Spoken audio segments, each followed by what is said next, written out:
warahmatullahi wabarakatuh. Perkenalkan, nama saya Hanifatur Rahma dengan NIM 2130111051. Pada kesempatan kali ini, saya akan menjelaskan terkait kebutuhan bahan ajar dan sarana prasarana dalam pembelajaran tematik. Oke, bahan ajar adalah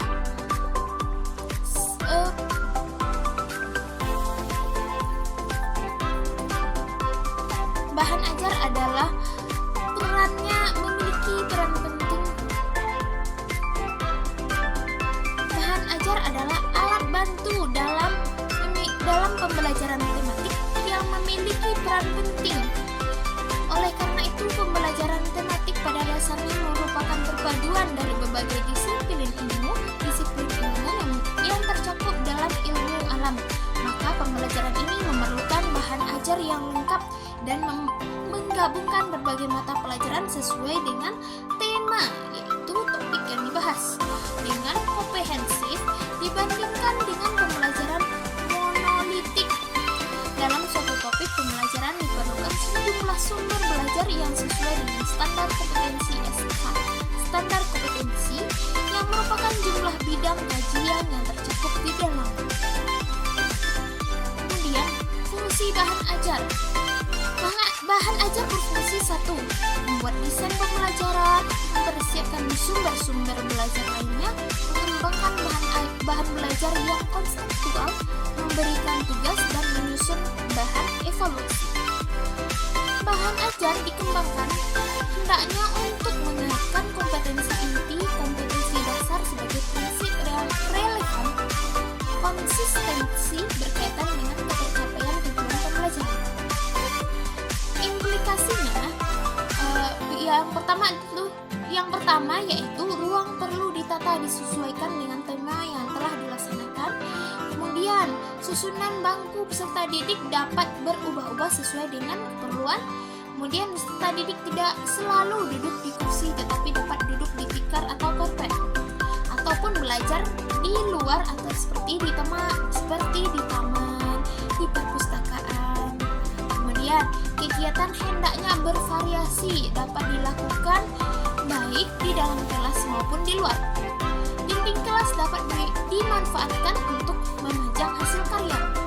Alat, sarana, dan sumber belajar hendaknya dikelola sehingga memudahkan peserta didik untuk menggunakan dan menyimpannya.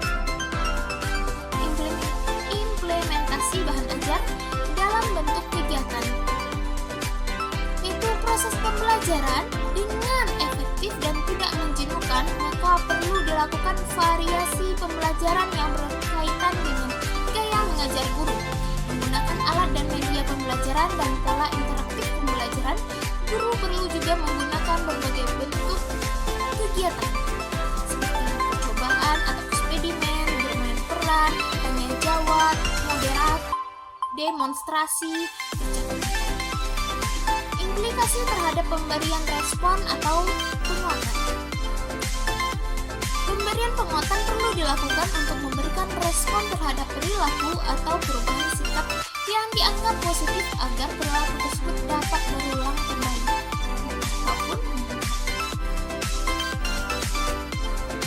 Sarana dan prasarana sumber belajar media. Sarana adalah peralatan yang bergerak dan pada umumnya dipakai secara langsung.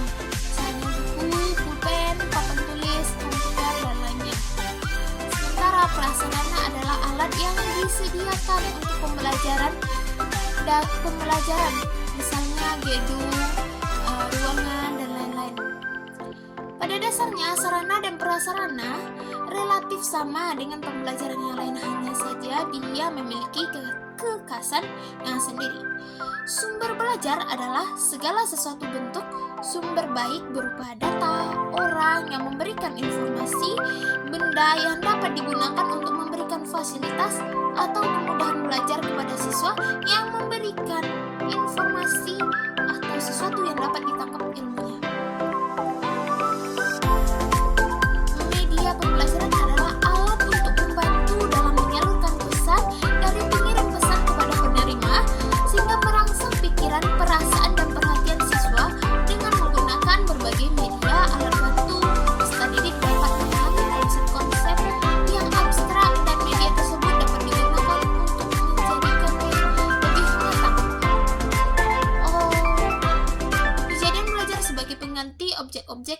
tersebut.